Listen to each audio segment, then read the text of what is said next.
Let me see what's going on here. Let me see, where is, that's not Google. Google, there's my Google app. Sorry, this is not the computer I'm used to. Stay signed out, let's stay signed out. Skip, let's check over here. And let's get to NBC's Garrett Hake for more on this. Garrett, what's the latest with these new strikes and the drone strikes, these drone boats? That seems pretty significant, right? Yeah, it's certainly an interesting new technology being deployed here. The strikes, as described by CENTCOM tonight, appear to hit much of the same kinds. NBC News. Bum, bum, bum, bum. And we're up. We're up. We're streaming. Yeah! All right. Hey, we're up. Lisa, you're up. We're up. New York is up. We did it. We routed through LA to New York to LA to New York to everywhere. How do we do that? I don't know, but it's pretty cool. We're gonna have to film like a little tour or something tomorrow. 296 says hi, who I believe is in New York. That's right, Suzanne. We are in New York tonight. Let's see. SML, good to see you. How is Florida? The whole week. That's right. We'll be here the whole week. The excitement is insurmountable. That's right. I am in the old NBC News Daily studio. Dang, SML's got a sharp. Former nightly news studio in Leicester, right? I remember I came in here a couple times. It's very, yeah. Do you remember 30 Rock with Brian Williams? Brian Williams. That used to be in there too. Look at this. This right here. Check this out. I love the feathers up there. Those are feathers, folks. Yep, these are feathers. It looks so good. It's such a mood. Wow, look at that. Sorry, it's hard to get this angle right. It turns into a peacock at some point. Anyway, we got Evie, we got Chiaco, right? Yeah, Diaco. What is it? Diaco. Dude, that's the sickest name ever. Diaco. Is it on the back of his thing? Diaco. There we go. Diaco, and then Kevin. We got Kevin out here. And this is how we do out here on the East Coast. And then Evie's standing in over here. So that's, here, let me just show you. All right, so this is this sick wall. This is a sick Have you adjusted crane. to the time change yet? This is the studio with elevated ceilings. I mean, the lighting in here, the air conditioning. I have adjusted, Lisa. I've adjusted just fine. The world is looking up after the ordeals that we have been through. You've been through it. I mean, hopefully that's all in the past now. Look at this. I'm still walking. This is how big this studio is. Still walking. Oh, now I'm in this cave. This is the video cave. This is the video cave right here. Yeah. Okay, now we see the peacock. Oh, there. now the peacock's right there. Yeah, there we go. Peacebook says the peacock always makes me hungry for turkey. Okay. All right. J Place, like that red or blue or green. You don't see a lot of guys on one. All right. What up, Sweden? Here we go. All right, let me get back in the groove of things. So what were we saying, Lisa? I was saying, I don't know, we're checking the Vista wall right now for our E block, which we have some awesome guests in the E block tonight. Yeah, we do. Yeah, we do. We have some boombastic, if you will. Not Guys, we are bombastic. on a mission to try to convince the Schwartzes to stay on the East Coast after this. I hope some West Coast people are hearing that and they're like, no, we're going to fight to keep them on the West Coast. But this studio is sick, guys. Studio is real. Studio is very cool. Yeah. Wait, so who's using the studio now, Lise? This studio, I believe, is Morning News still in there? Who's in there now besides? Wait, you went on mute. Nobody. Well, you guys should take the control room and put the control room in the studio, and then you guys could, sit in here while we. Gosh, this is so nice. I mean, yeah, because everybody has. Well, Hallie is obviously in DC, and then Sorry, Tom. hold on. What was that? Well, Hallie's in DC, and then Tom does nightly and everything from the new studio. Daly's from I think the new that's studio. Sean. Hold on. What did Sean say? Oh, what did you say to him? Yep. Okay, we're gonna go do this Vista walk. Let's do it. Oh, that's sick. All right, guys, you want to see this? Jib. Jib. That supersonic test is a jib. Jib. All right, guys, I'm throwing you guys on the ground right here so you can see what goes on. This is sick, guys. All right. Chuck Yeager. Oh, that's Chuck Yeager.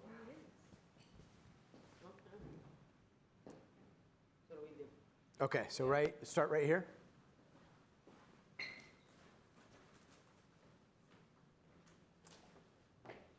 Right here, yes. Boom. The man.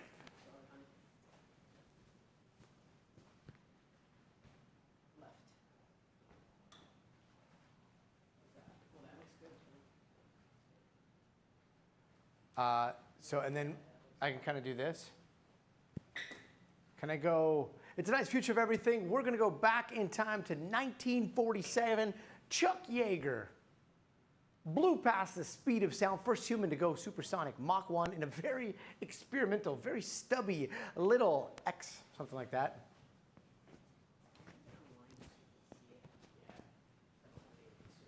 You see it? Yeah, you can see it. Okay.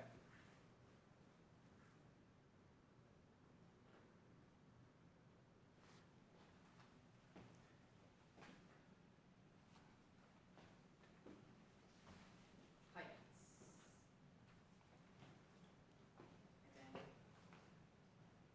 Got it. And I can address the, okay, cool. All right. Let me see if I can do that real fast if we don't. Ready? 3, 2. And in tonight's Future of Everything, we're going to go way back in time to 1947 when this man, Chuck Yeager, blew past the speed of sound, first human to go supersonic, Mach 1, in a very experimental, very stubby little Bell X-1 plane. Now, I know we've all seen Top Gun, but what does supersonic mean again, actually? Well, this is when you break through the sound barrier. It means when your plane goes so fast it pushes these sound waves in front of it and then it squishes them so tight until pop, it goes faster than sound actually travels. That creates that sonic boom. That's about 760 miles an hour. At the time, that was aviation magic. But again, that was 1947. It is 2026. Why are we still going so slow? Why did it take me more than 5 hours to get from LA to here on the East Coast on Southwest when it could have taken half the time if we were going supersonic? Well, because of that loud boom, they decided to put kind of a sound limit up instead of a speed limit. Imagine all planes, if they were booming above us all the time. Yeah, that headline was 1973. But what if we could sneak past the sound barrier very quietly? Thankfully, NASA is looking to change all of this. This is the Lockheed Martin X-59. It's experimental.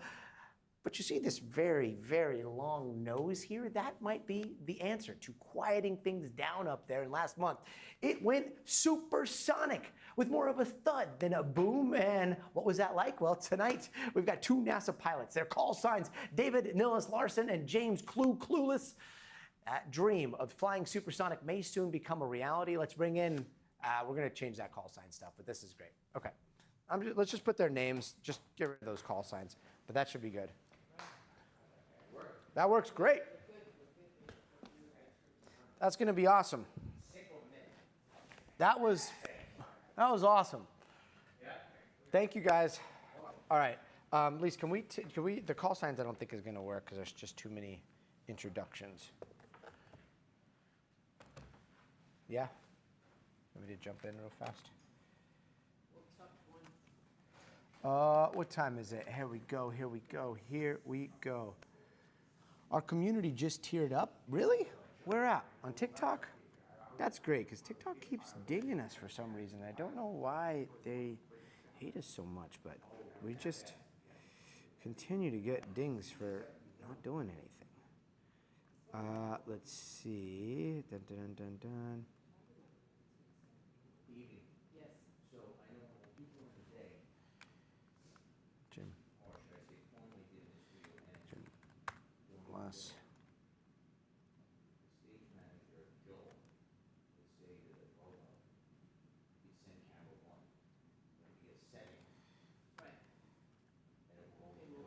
Nils Larson and James Less. That doesn't mean that who's ever doing it has that in the tape, but you should have that section on the right saved. Especially if it's gonna be here all week, and then you don't have to. Jay Less joining us. You can save it to them, just send it there. It's okay, cool. Let's send it then.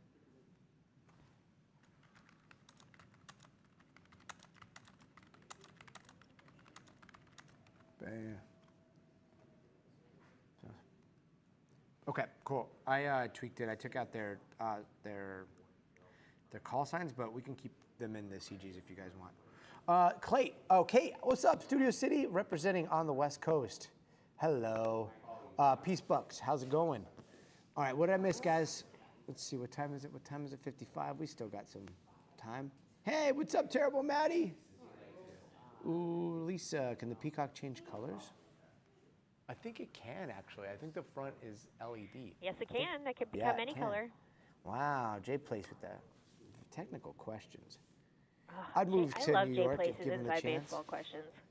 Yo, Peace Buck says, I'd move to New York if given the chance. It is magical. Aw. It is magical for 41% of the year, right? Yes. Holidays here are pretty fantastic. Yes. So let's Unless say you like, work in 30 Rock. let's say it's like 36% of the year during the summer, and then it's like 6% of the year during the winter is wonderful.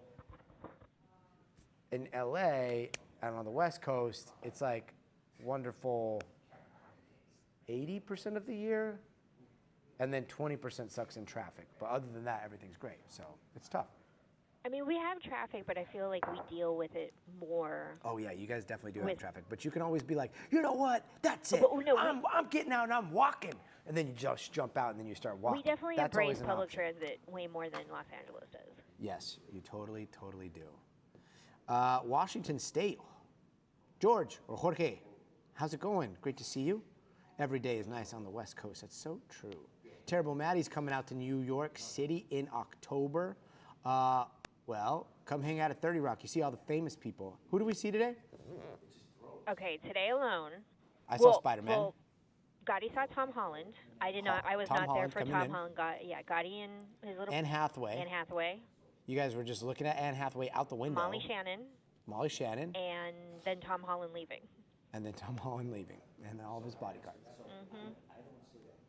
It's Peace Bucks. Is supersonic flight the same for fuel or usage? That's a Great question.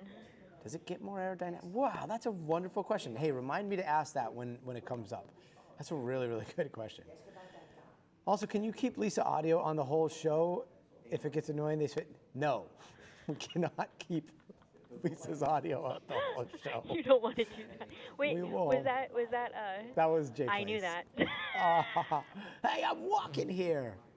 Yep. Let's see. I'm sorry, but that would just be a quick trip to HR. So very funny story. Once upon a time, I worked at another cable outlet known as CNN, and in Atlanta, and they do the studio tours where they bring people in, and they had the wonderful idea to have the tours listen in to our FPLs during the shows. That's genius. That lasted for like a week, and then they're like, "Yeah, that's not a good idea." Yeah. I mean, yeah, that would be wild. Let's see. Aw, SML missed you too on Friday. Wait, what happened on Friday? Weren't we here? Oh, you weren't here. We were here Friday. All right, we got 90 seconds left. All right, let's do this. Okay, so if you guys are just joining the stream, this is your first time. This is NBC News' behind the scenes. Stay tuned. You guys have stumbled upon it on either TikTok or Twitch or YouTube. And the cool thing is you guys get to chat right here and you guys get to ask questions. And if I watch them during the show, I'll try to get them answered by our correspondents. And then during commercial breaks, you guys can watch on the TV, but also we can chat. So we'll chat in commercial breaks. I'll try to keep things going. So I'm gonna show you this right here. We're gonna start the show over there. You'll see the show actually start here. Oh, yeah. There we go. Let's see. All right, I'm gonna put it right here, and then I'm gonna run back. I'm gonna try to remember. But this is such a cavernous place. This is awesome. All right, Evie. This is Evie's studio. We're all just living in it. Let's go. Good show, good show. Have a good show, everybody.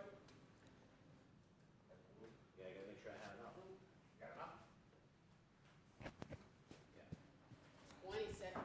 Whoa. Going fast. 15. 10 seconds. 9, 8, 7, 6, 5 seconds. 4, 3, 2, stand by.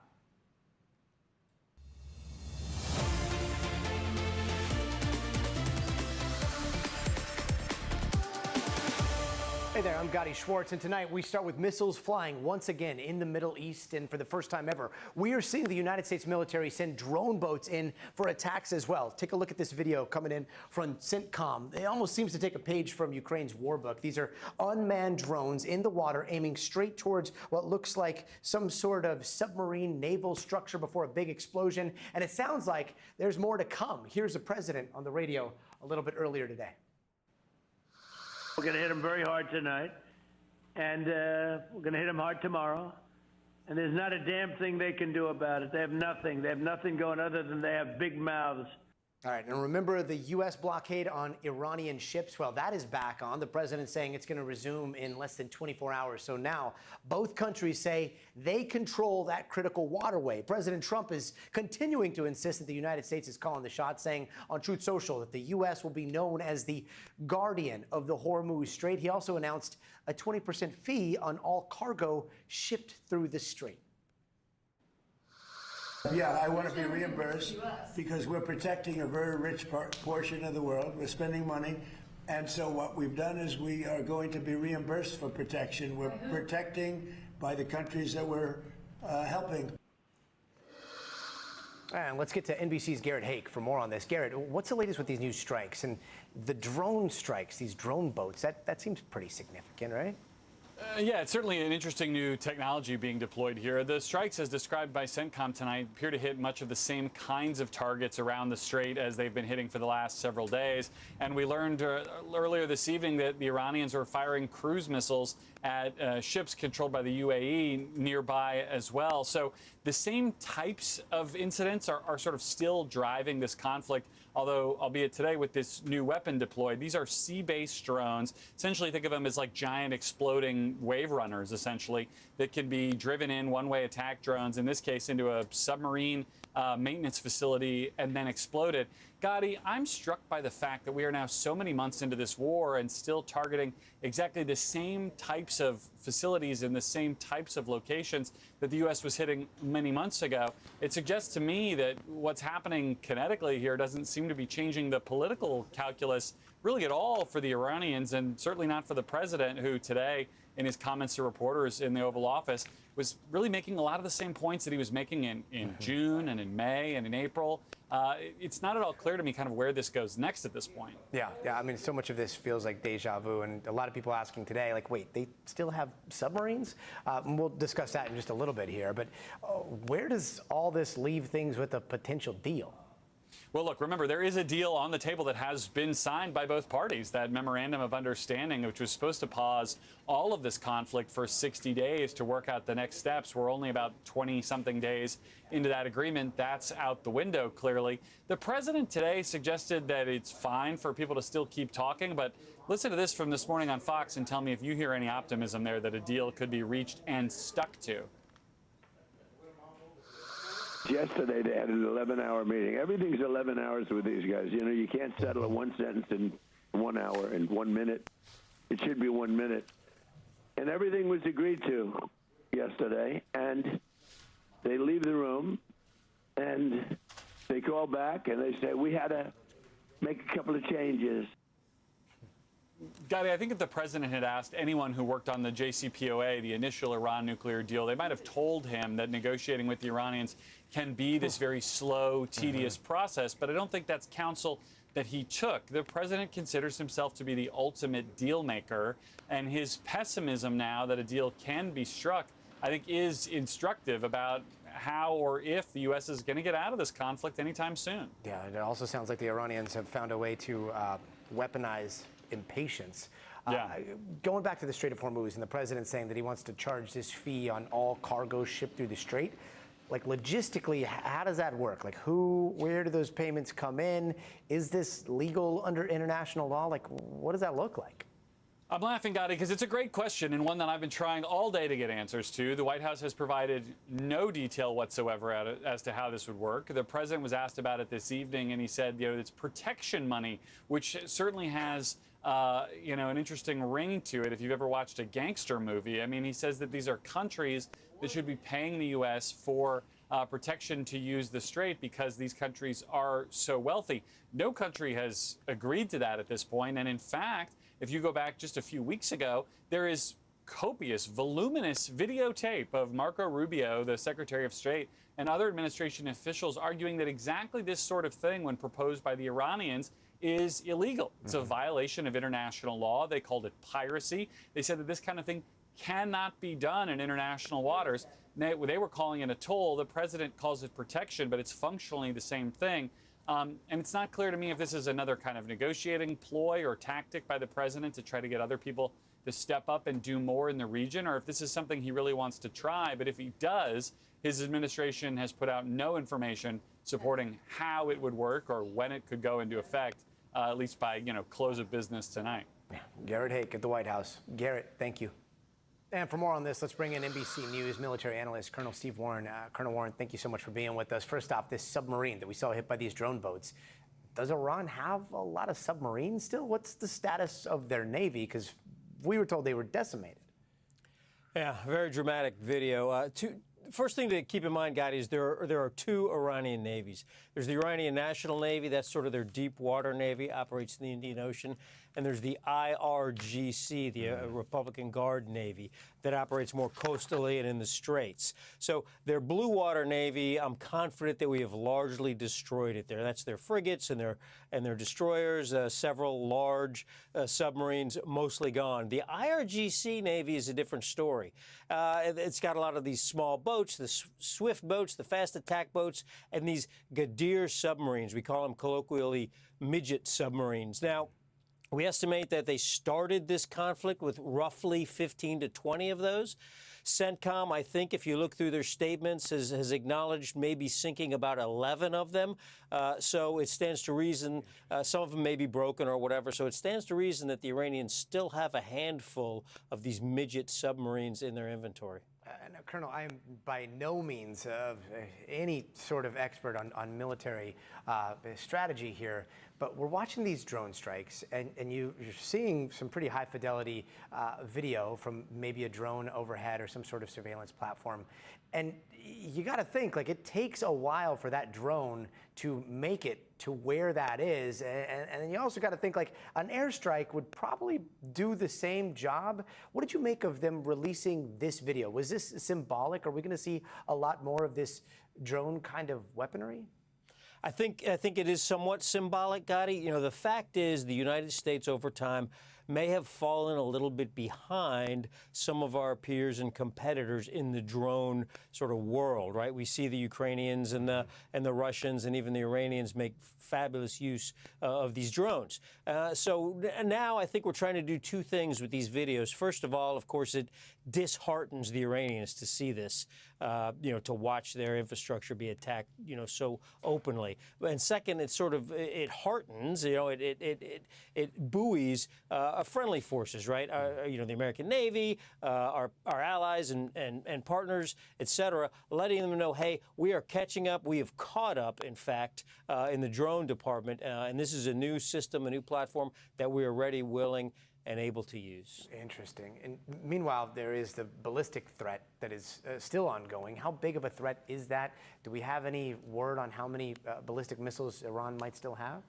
There's a wide range of estimates. We heard the president say that about 80% of the ballistic missiles in Iran's inventory have been destroyed. However, open source reporting indicates that it may only be as little as 20 to 30% that have been destroyed. So we don't know for sure. What we do know is that we've never seen evidence that Iranian ballistic missiles can reach the homeland. They don't have anything that can shoot quite that far. So I think that's important for us all to remember.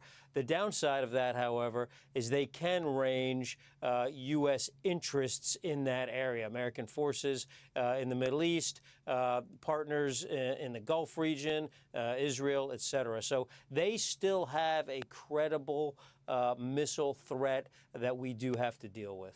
And Colonel Warren, it's something that the president said kind of summed up a lot of the geopolitics and the diplomacy at work behind the scenes. It was something along the lines of like, everything is 11 hours with these guys, and you can hear the frustration coming from the president. But when you heard that, what did you think?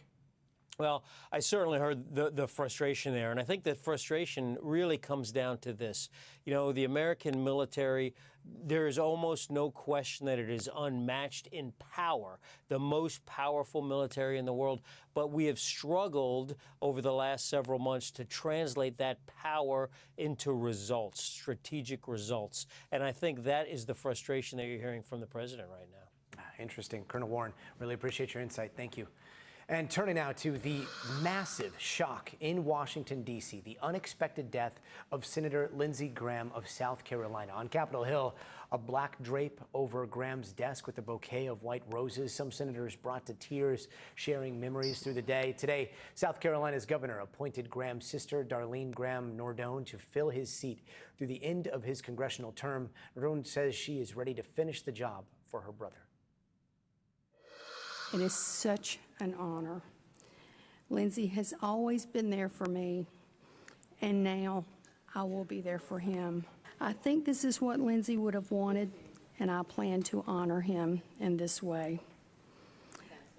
Now to Lindsey, I miss you more than I can even put into words, but I'm going to do this.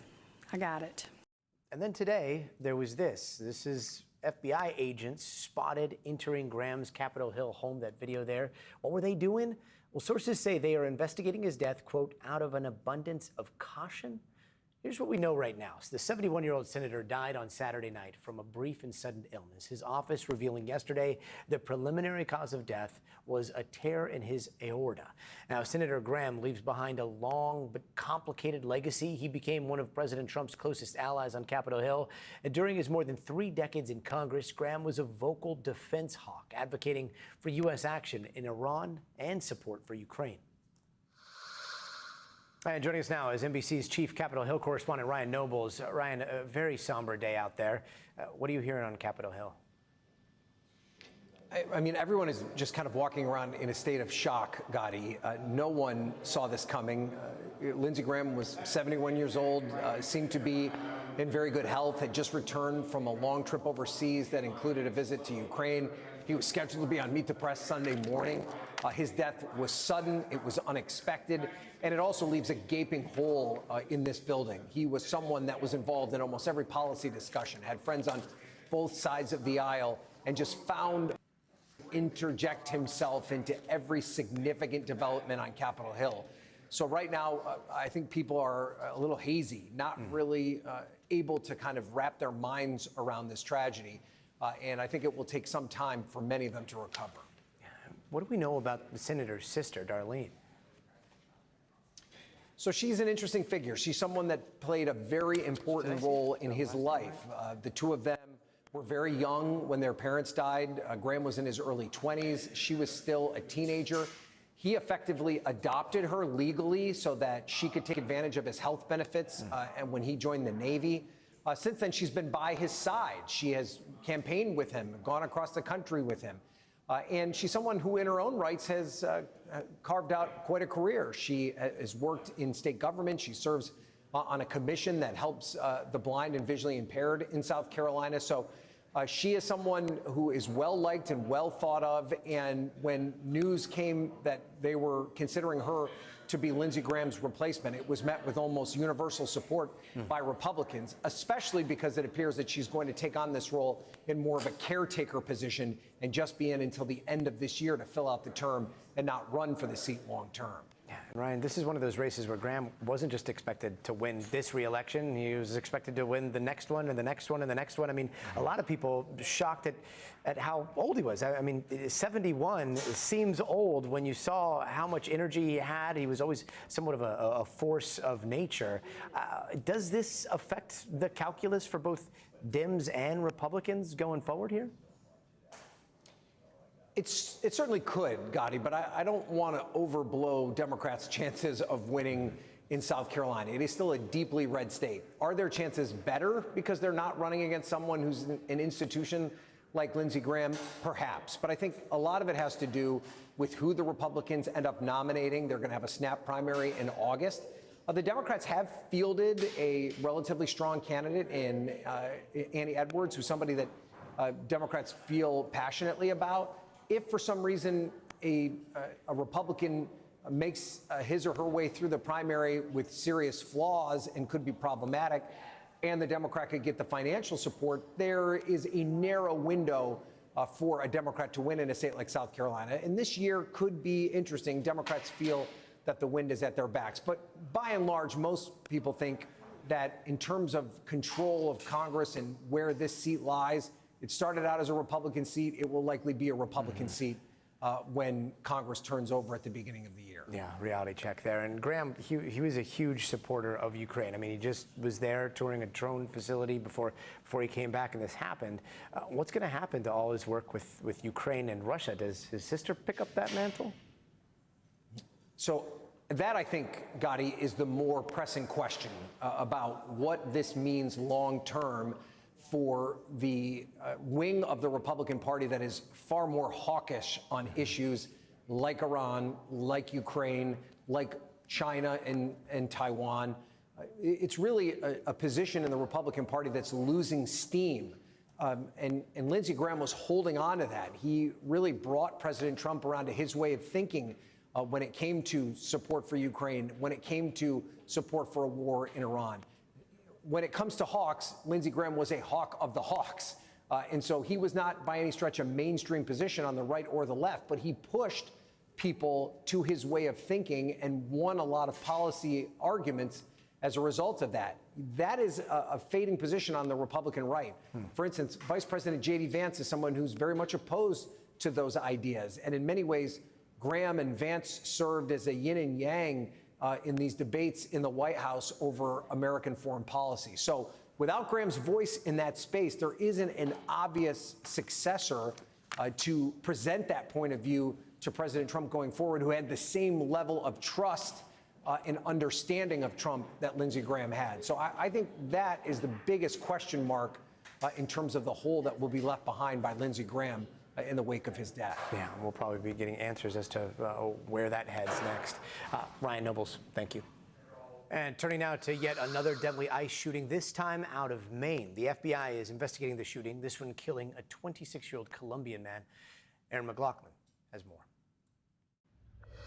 Tonight, new videos out revealing key moments connected to a deadly ICE-involved shooting in Maine. In one video, you see a white vehicle driving in a circle as an agent attempts to grab the door. It's unclear if this was before or after shots were fired. In another video, you can hear that fire. And in this video, you see what appears to be federal agents pulling out the limp body of a man, his hands then placed behind his back. And tonight, in a stunning development, Independent Senator Angus King issued a statement saying the victim of today's federal law enforcement shooting was not the target of the warrant. King's spokesperson telling NBC News the Secretary of Homeland Security called King to tell him the news. Minutes later, DHS released this statement saying, in part, ICE was conducting targeted surveillance on the last known address of an individual with a final order of removal. An individual who was not here legally departed the residence vehicle. Quote, the vehicle attempted to flee the scene and fearing for public safety, an officer discharged his weapon.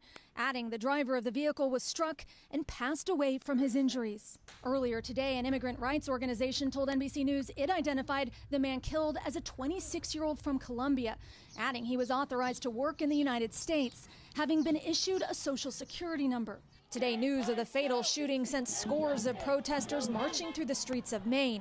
NBC News reached out to Maine's Attorney General for comment on Senator King's latest statement. They previously said a deportation officer would be placed on leave per standard protocol. Aaron McLaughlin, thank you for that reporting.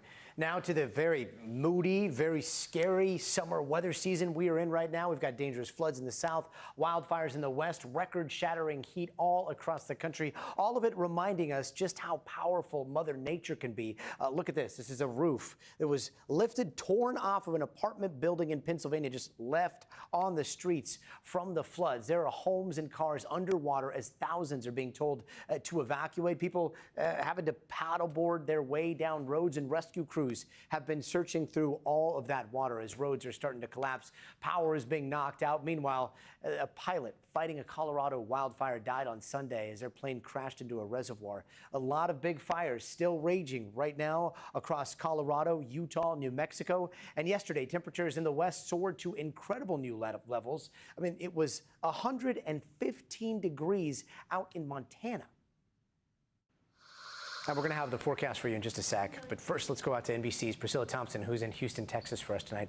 Priscilla, how many people have these floods stranded, and who's going out right now to help them? Yeah, Gotti, we've seen a lot of the video of people driving through those floodwaters, cars that have been stalled out in certain places as a result.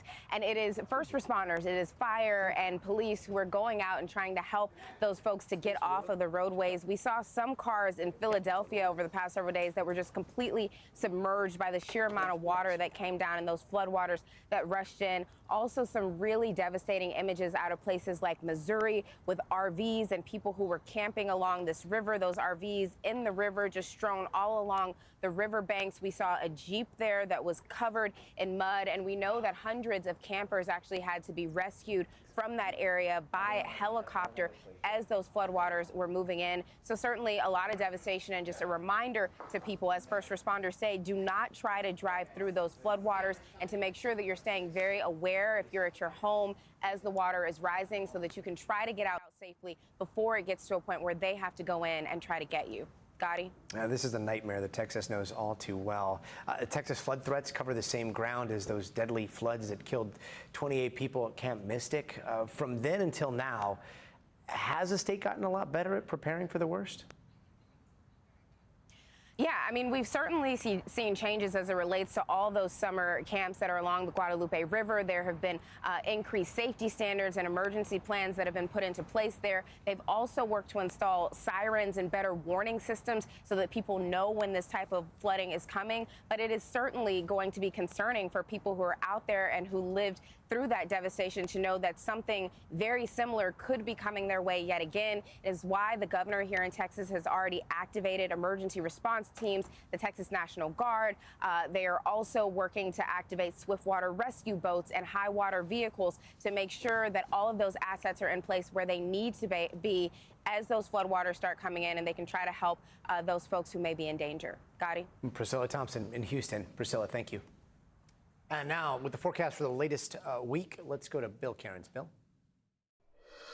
Gotti, we're going to continue to watch flash flooding and potentially life-threatening flash flooding over the next 3 days in areas of West Texas. They call this the hill country. There's a lot of little rivers and obviously the hills, and this area is very flood prone. We saw that last year on July 4th, Camp Mystic in the Kerrville area, and that's one of the locations that we're going to be watching closely over the next couple days. There's a lot of moisture. This is all the showers and thunderstorms in the south. July, the air is humid, it's hot. You're going to have a lot of moisture to work with. And as we go throughout the night tonight, we're going to start to see these storms that are going to be lingering, and they're not going to move much, and they're just going to dump torrential amounts of rain. So not everyone is going to get this epic flood, but isolated areas can get 10, 12 inches of rain. And in those spots, we will get some significant flash flooding. So it goes from Alpine to Del Rio, San Antonio to Austin, Waco, and back over to San Angelo. So this is the area of West Texas of concern. And because of this potential threat, The Weather Prediction Center's got us in a 3 out of 4, so we call that a moderate risk. It goes marginal, slight, moderate, and there is one category higher, which would be high risk. We're not quite there yet, but from Del Rio over towards almost San Antonio, that's the area of greatest concern. And this is kind of an indication. This is one of our high-res computer models showing us how much it's going to rain and where. Notice not everybody gets the rain, but where you see the dark maroon spots, that's where the computers are hinting 5+ inches of rain. So not everyone gets it, but where it does hit and they get those thunderstorms training, that's where the worst of it will be. The other story, and this was in the West all weekend and now is moving across the country, this big old heat dome, and now the whole northern periphery of the country is under heat advisories, watches, including New York, including LA, Salt Lake City, Minneapolis involved in this too, and Detroit. 117 million people, so that's roughly a third of the U.S. population, is under some kind of heat advisory, watch, or warning. Salt Lake City, you broke your all-time hottest temperature this past weekend, still hot tomorrow at 101. Minneapolis at 95, Detroit 96, New York City's getting back up there. And then as we go through Wednesday, this is the peak of the heat in many areas. New York City has an outside chance of hitting 100 degrees again. Remember that happened only a week or two ago. Richmond at 96. And this heat looks to linger, especially in the mid-Atlantic region. Raleigh right through the weekend going to be about 95 to 100. Same for Washington, D.C. So this will be a story that lasts throughout the week. But all eyes, Gotti, will be on West Texas and the Hill Country just to see how bad this flooding will get. Hoping they pull through. Bill Cairns, thank you. Don't go anywhere. Coming up next, this wild encounter at Yellowstone. A bison charges at, then tosses a tourist high in the air. What we're learning about how this went down. Plus, what if your cross-country flight could take half the time with a little help from supersonic speed? Well, NASA is testing that out more later this hour. Also, if you see this QR code, you can scan through with your chat. You pull out your phone, scan that. It will take you straight through behind the scenes, streaming on YouTube, TikTok, Twitch, and you can join the conversation. Come on in.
Hey, welcome back. Here are some other headlines that we are watching tonight. France and Spain, they are dealing with wildfires as most of Western Europe is blanketed by heat waves.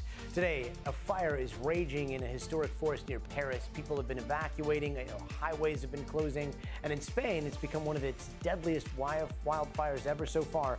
13 people have been killed, 10 people are still missing. And today, dozens of states are filing a lawsuit to block that paramount $110 billion bid to take over Warner Brothers. Now, the suit argues a deal would lead to higher prices and lower quality entertainment.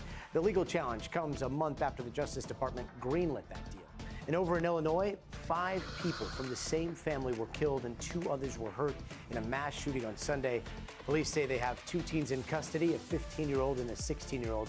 They say it was a targeted attack against the family, but have not said what the motive was.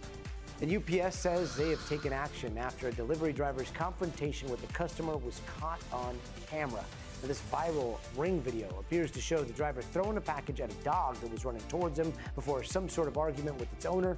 UPS says it's addressed it with the driver and reached out to the customer. And actor Sam Neill, best known for his roles in the Jurassic Park series, Piano, and a dozen other films, has died at the age of 78.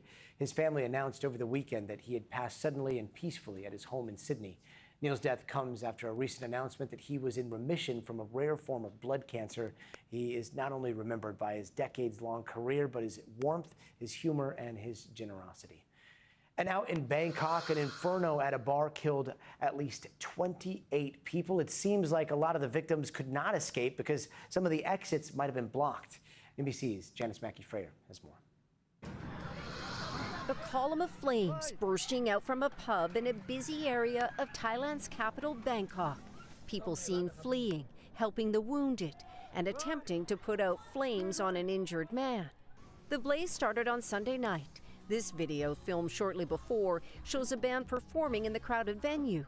The country's prime minister visiting the site said musicians say the fire started at a circuit breaker on the stage, followed by a blackout and an explosion. Thai authorities have opened an investigation looking at possible negligence, including emergency exits that witnesses say were blocked. It was so rapid there was no way to get out at all, this survivor says. We didn't know where the fire exit was. Body cam footage from first responders shows a venue filled with smoke. Authorities say most casualties were found in the bathrooms as people tried to escape. And it spread quickly through the premise, and the people cannot escape quickly, so many of them suffocate. At least 28 people are confirmed dead, with 71 injured. Relatives still struggling to find news of their loved ones, like this woman looking for her son, a singer at the pub. I have only one son, she says. I have no other kids. Now, one of the worst incidents in the country's recent history, a fire with so many victims and so few answers. Janice Mackey-Frayer, NBC News.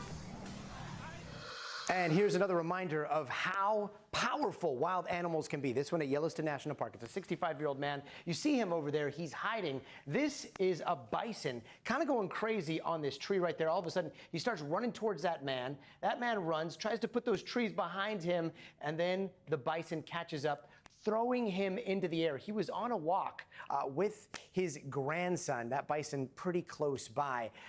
Crazy, crazy video. Let's bring in NBC's Camila Bernal, who's monitoring all of this for us. Camila, how is this grandfather doing tonight? Hey, Gotti, so we spoke to the family, and they say that the 65-year-old is on the mend. He did undergo surgery. And the family also telling us that his grandson, who was there with him, is also okay. The photographer that actually took this video also told us that he stopped recording as soon as he saw that, ran to him. Multiple people ran to him, and they all tried to get this bison away from him. He says that, yes, the injuries looked serious, but that there was someone holding his hand the entire time until first responders arrived, and that he was conscious and actually making jokes. So hopefully he will get out of the hospital soon, but thankfully we know that he is recovering, Gotti. Wait, somebody was there holding his hand? Okay, like obvious warning, don't get close to bison, right? Yes. But beyond that, like if by some weird reason this happens or you see somebody like that and you got to go help them out, what are people supposed to do? Well, look, the biggest thing is don't go anywhere near a bison. The National Park Service actually says you should stay 25 yards away from any of these animals, because the thing is that they can charge. This could be normal behavior in a way. It does happen, especially if they feel threatened or if they're mating, which is exactly what's happening now. It is mating season, so the park says they could show this aggressive behavior. And so what they say is if you have bear spray, use the bear spray. If you can walk away, walk away, but if you can run away, that is your best option. So really trying to keep as much distance as you can from these animals. Wow. And you were saying, so it's mating season. I mean, you see that bison going pretty crazy in the dirt there. It's kind of like stomping around.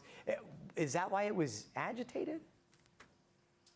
We don't know for sure if that's why he was agitated, but we do know from the photographer who took that video that the bison had actually charged at a different group of people before this incident. It just was not caught on video. And so then he essentially was laying down on the grass, and people maybe thought that it was over or that it was fine, but then he began charging. And one other thing that I learned is that the male bison can be up to 2,000 pounds. They can run 3 times faster than humans, so they can get up to about 35 miles an hour, Gotti. And the park also saying that bison, they are the animal that causes the most injuries at Yellowstone National Park. So again, it's just a huge warning for people going to the park.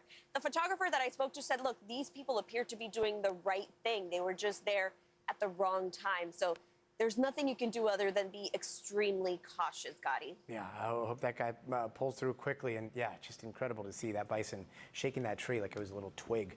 Camila Bernal, thank you. And coming up, the family of Nolan Wells is searching for answers after their son is found dead during the 4th of July weekend. The latest on where that investigation stands coming up next.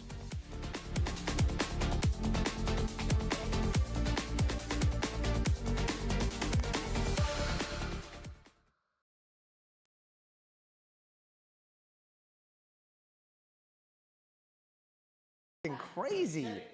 Wow. That's it. We got it, guys. Wow. This is Chuck Yeager over here.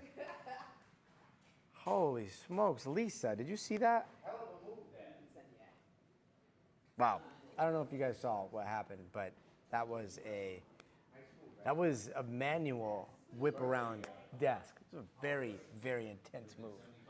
It's like the coolest thing that can happen in news world. Let's see. Jay Place? That's a tough question. Melly, what's up? Melly?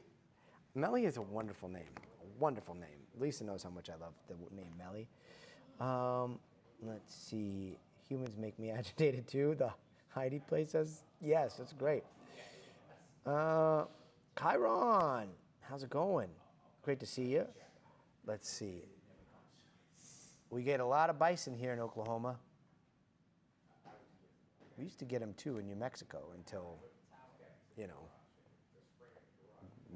westward expansion, I guess. Melly, yeah, I know. I can't help it. Can't help it. It's a great, great name. All right. Wait, thought you Irish Island, that too. That too. And you did it. It's today. It's great. We're coming out there, right, for this next one? He wants to see what this side looks like. Evie, are we here for this one? At the desk? Okay, I'm there. And what's our time back?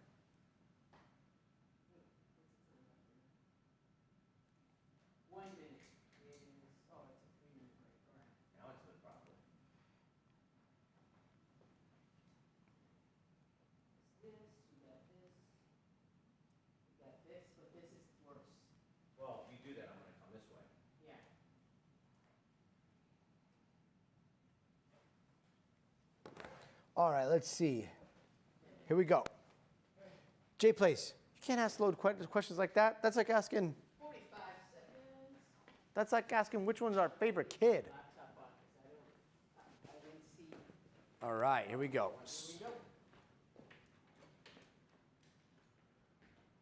30 seconds? 30 seconds. Sorry, I keep forgetting that we're over here in this studio. I can't swivel these things around. Try to hide in the chairs. 20 seconds right here? Talking to this? Yeah, you good. Okay. Cool. Cool. Take a step down, right there.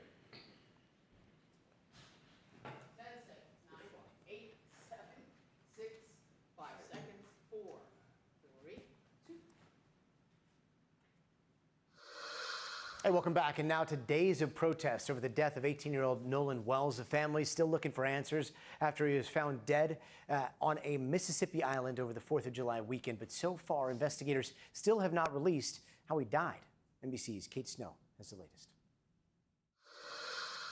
needs to report her 18-year-old son, Nolan Wells, missing last seen at 3 on Horn Island.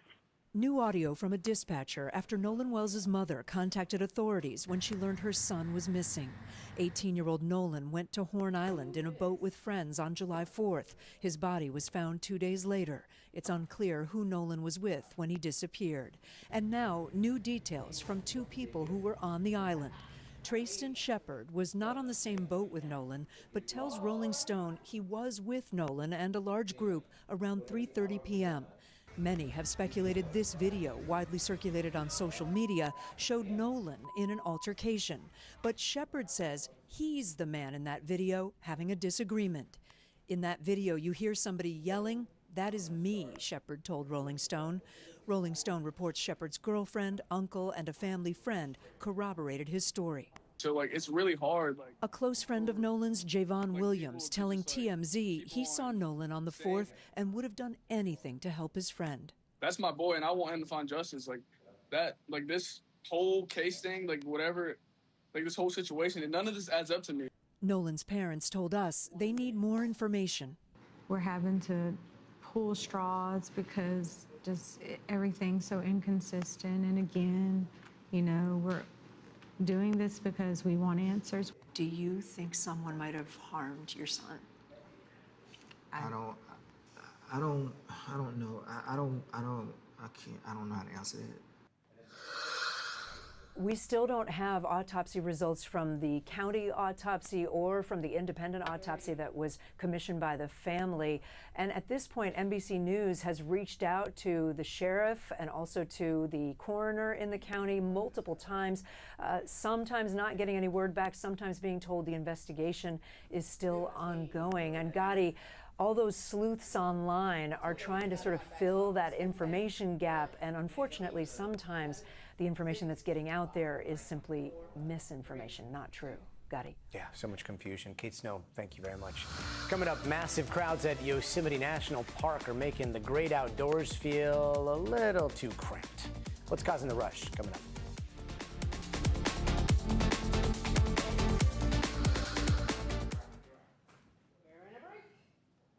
Did you see that? Did you see these guys? That was a sick shot. Man, that was a sick. That was no. That's you guys. Every day. Oh my gosh, that was awesome. Yeah, that is so sick, Lisa. These shots are incredible. This studio. I know what you guys are trying to do. You guys are trying to make me move to New York. Let's see. Oh, the Irish island. New York has changed him. Yeah, that's what happens. That's what happens out here. All right, Lisa, we've got, how are we doing on time? Okay, right on time. How much time do we have for my space? 6 minutes dedicated for space. Okay. Which it should be plenty. I'm keeping an eye on the wires right now that Iran may be retaliating. Okay. With ballistic? It sounds missile alarm sirens in Bahrain. In where? Bahrain? Bahrain, yeah. Oh, yeah. Okay. Do we have anybody out there on standby? Yeah. No, I don't think so. I saw Courtney earlier, but yeah. Okay. And then we've got Yosemite coming up, right? Yosemite's this block, yeah. Okay.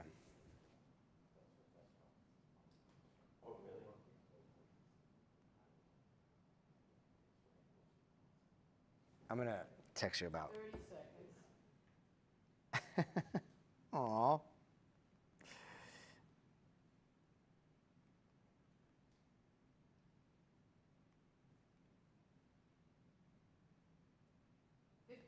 $15 seconds. All right, here we go. Yeah. Yeah, Peace Bucks. 9, 8, 7, 6, 5 seconds, 4,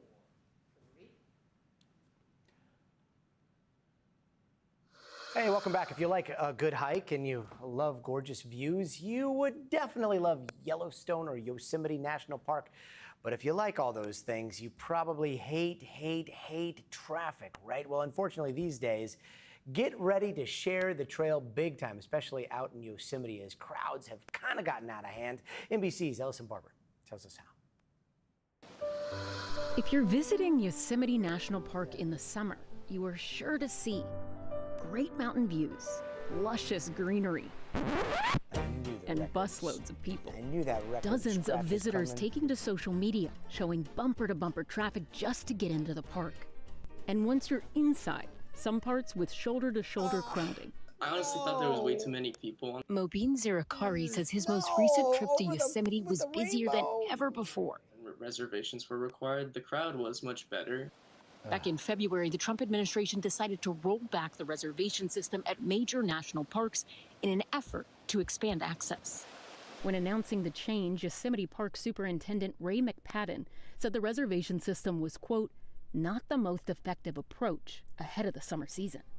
And those months, according to park data, are historically the busiest months of the year. There was more litter as well, like on the trail and stuff. It's kind of disappointing to see that. More people equals more damage. I think that's pretty common sense. And camper Elsie Grant has been going to Yosemite for decades. She even got engaged there. But now, she says she's nervous for her upcoming trip. Hiking one step after another seems actually incredibly dangerous, along with being uncomfortable and just not really fun. But the reservation system isn't the only big change to come to the parks in recent years.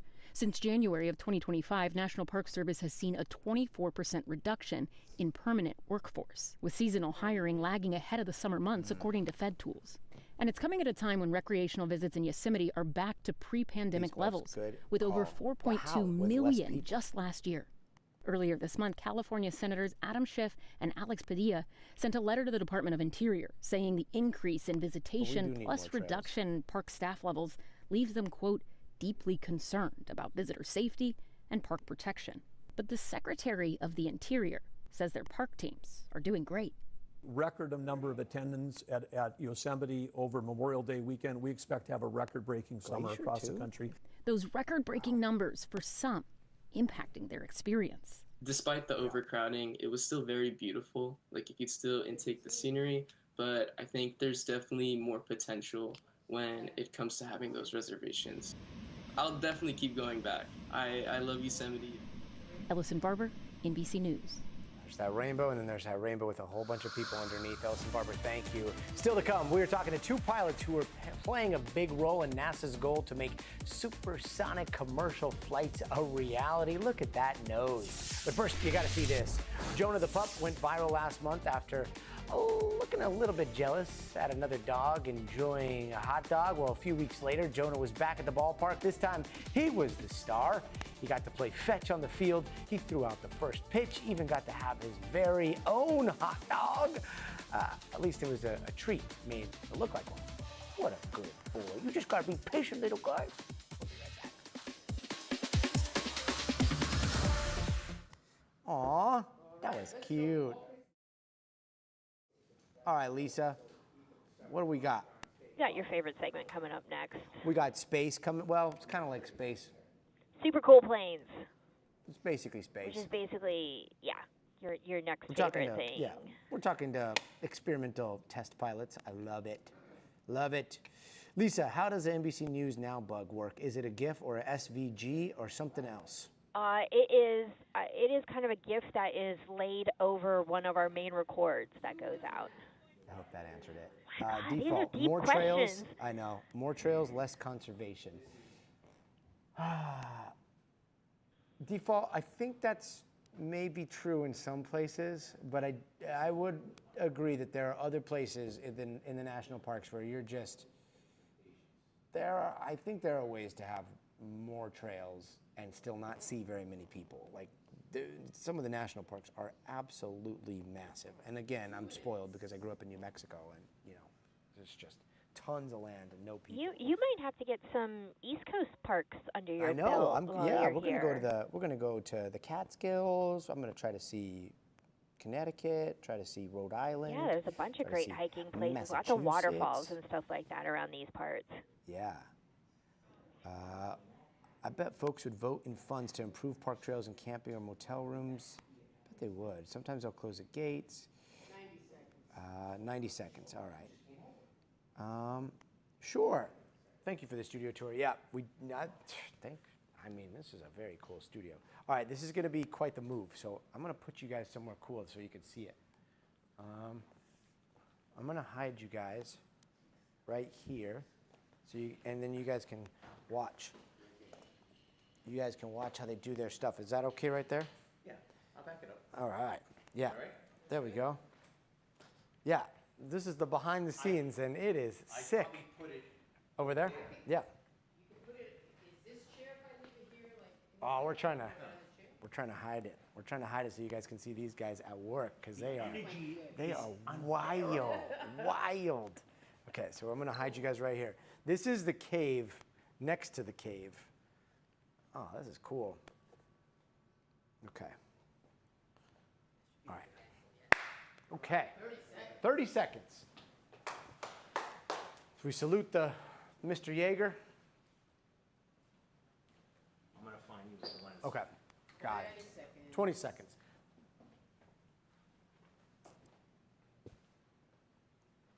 Thanks for this segment, Lisa. 10 seconds.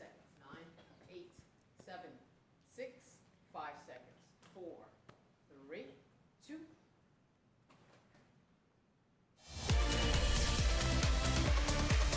And tonight, in the future of everything, we're going to go back in time to 1947 when this man, Chuck Yeager, blew past the speed of sound, first human to go supersonic, Mach 1, in a very experimental, very, short, squat, X-1 plane. Now, I know we've all seen Top Gun. We've all seen people go supersonic, but what does it mean exactly? That's when you break through the sound barrier, meaning that your plane is going so fast that it pushes the sound waves in front of it and it smishes them so tight, then pop! You go faster than the sound actually travels. That creates the sonic boom, right? That's about 760 miles an hour. And at the time, that was aviation magic. But again, this was 1947. It is now 2026. So why are we still going so slow? Why did it take me way more than 5 hours to get from LA to here on the East Coast on Southwest when could have taken half the time going supersonic? Well, that's because of that loud boom, right? They decided to put kind of like this speed limit up instead of a sound limit. Imagine all the planes above us booming all the time. That was 1973, that headline. But what if we were able to sneak past the sound barrier very quietly? Thankfully, NASA is working on that. This is the Lockheed Martin X-59 jet. It is experimental, but you see this long, very long nose? That might be the answer on quieting things down up there. And last month, it went supersonic with more of a thud than a boom. And what was that like? Well, tonight, we've got these two pilots, NASA's David Nillis, Jarson. Thank you guys so very much for being with us. Nils, first, got to ask you, how did this thing handle? She likes to go fast. It's interesting when you taxi it. It's very bouncy when you taxi, so that's something unique that I've flown 100 different airplanes, and this is the only one that really bounces like that. But she likes to go fast, and an afterburner on takeoff. I think Clue, you timed it. It was like 12 seconds from brake release to airborne, so she'll put you back in the seat. Oh my gosh. She likes to go fast. Yeah, it looks like it. And Jim, I'm sure you've blasted through the sound barrier many other times with many other planes, but how is breaking through the barrier different on this one? Well, from the pilot's perspective, it's not actually much different. All the planes fly about the same, and I hate to say it, the surprising thing most people don't realize is that it's not very exciting. We have to look at our gauges to know that we're going faster than the speed of sound. That is very different than 1947 when Chuck Yeager was definitely watching those gauges, which leads me to like the biggest question. 1947, 2026, like why has it taken so long to make this type of innovation? Well, we've been working on it at NASA for a long time, looking at how the sonic boom moves through the atmosphere. We've been looking at different shapes. There was a sonic boom demonstrator a few years ago where they first realized that they could actually shape that sonic boom. That airplane's down in Florida in a museum. So there are a couple things that have been done over the years, but finally it was time to kind of put them all together in a purpose-built airplane and go out there and try and make that sonic boom into a sonic thump. So a lot of that is because of computing power over the years when it comes to how you design this airplane and how you design that shape. So it's kind of like, you know, that perfect storm of all things finally coming together. Man, it's so interesting. It's aerodynamic, then there's noise dynamic. I don't know what the scientific word is, but it does make me wonder. Yeah. Is this better on gas mileage? And like how long before we can get this new nose tech into commercial flights? So when you go faster, just like in your car, you are going to use a little bit more gas. This particular design, though, because of the long nose, is very sleek. One of our challenges flying this airplane is once we're up high, it's hard to slow down and descend without accelerating again. And so what's the top speed once you pass the sound barrier? Is like the sky the limit there? No, it still takes more thrust and more fuel to go faster. Once you get going very fast, many times the speed of sound, you start having other issues. But the X-59 is designed to cruise at 1.4 Mach, and that's the condition we're trying to show has this quiet sonic thump instead of a loud boom. And a lot of the techniques we have on this airplane are good, probably about up to Mach 1.8, Mach 2, something like that. Then if you're going faster than that, you're going to have to come up with some different techniques. Mach 2 is perfectly, I would take Mach 2 from LA to New York any day. Big picture, what do you guys think this is going to do for the future of aviation? Well, I mean, you were talking about it earlier, getting across the country twice as fast, getting to see, you know, grandma. The great thing is it's, you know, we got a little mini aerospace boom going. You know, I'm obviously old. I grew up in the 60s, and back then we were going to the moon, and, you know, we were having supersonic airplanes like the Concorde were being built, and, you know, you watch a Jetson with flying cars, and, well, it took a while, but hey, all that kind of stuff is happening now. You know, we're going back supersonic. We're going back to the moon. You know, we got people trying to build flying cars. So it's really great being part of this little mini aerospace boom. I'm so glad you brought that up, because not only are we seeing that in aerospace, you're also seeing that with some of the contractors, right? So we've got the traditional primes that have built this majestic beast, and then you've got some innovators, some disruptive companies that are also coming in trying to push things along in the exact same space. Do you see room for everybody in this future? Oh, absolutely. NASA's here to help. We're not competing with them. We're here to help. We're developing the technology, and once we've shown it works, we can share it with U.S. industry. Yeah, all the stuff that we use to design this airplane and to make it quiet, that becomes available out there to the contractors for when they want to build, you know, their quiet supersonic airplane. Yeah, I feel like your opinion is a little biased as the experimental pilots. They get to test all these things. It's like, yeah, build as fast as you can, guys. Send them our way, and we will take them up into the skies. Niels Larson, Jim Less, thank you guys so very, very much for being with us. Incredible, incredible stuff, and we can't wait to see where it goes next. Thank you. Thank you for having us. Sure. Great talking with you. All right, and the viral trend taking over TikTok this summer, tan maxing, or as we might have called it way back in my day, just like tanning to the max, I guess. For a generation so focused on skincare, dermatologists are really questioning the disconnect as young people are skipping sunscreen, chasing tan lines, and potentially increasing their risk of skin cancer. NBC's Maggie Vespa has this one. Me and my sister are at the beach, and we're going to see how tan you can get. Thanks. Tonight, Man, as sorry, record heat roasts prompter America, just more and skipped more ahead. young I didn't people are have the names baking at in the that top. peak summer sun. I feel bad. Maybe 10. In the name of a viral trend, No. tan maxing No, or sun the maxing. prompter went The general goal to spend hours quick. in the sun with little to no sunscreen, Yeah, even that's what I tracking was the trying to do, UV but it, index like- to catch the strongest rays to build the darkest, most even tan possible. Yeah, 'cause dramatic we never tan said- lines, often yeah, we seen never as a said their bronzed names, badge but of it's okay. honor. Would you consider yourself a tan maxer? We're all good. Oh, for sure. Yeah. Florida-based Yeah. content creator Sasha Nicole Smith says she tans daily. I don't personally use sunscreen, but I Yeah, know that'd be my cool. skin type very No, well. that'd be But awesome. I would do it in very guys, small we're gonna do this doses and thing in where moderation. Is the we goal end the like show a with you deep, guys. dark Oh, yeah, tan? on the chat. Yes, always. Me and my friends and other people that I know, we just feel and look better when we're tan. Do you worry about skin cancer down the line? All right, here we go. I do. I think if I was a lot fairer or if I was more prone to burning, I would be a little bit more concerned. But for dermatologists, alarms about the glowing trend are growing louder.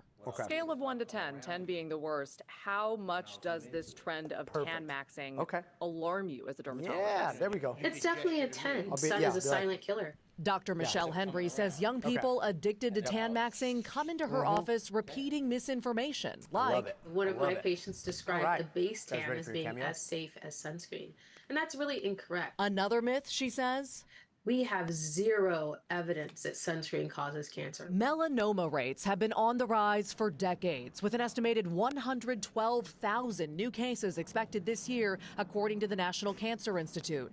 But denial about the danger is nothing new. Case in point, this NBC News piece from more than 30 years ago. I guess I run a risk of getting skin cancer, but I like the beach and I like being in the sun. Now, a new generation is obsessed with being bronze. When these trends become popular and it becomes a part of the culture, it's very difficult to weave that out of the fabric of that generation. It sure is, Maggie Vespa. Thank you so much. That's going to do it for us tonight. I'm Gotti Schwartz. We'll see you here tomorrow. But until then, stay tuned to NBC News Now.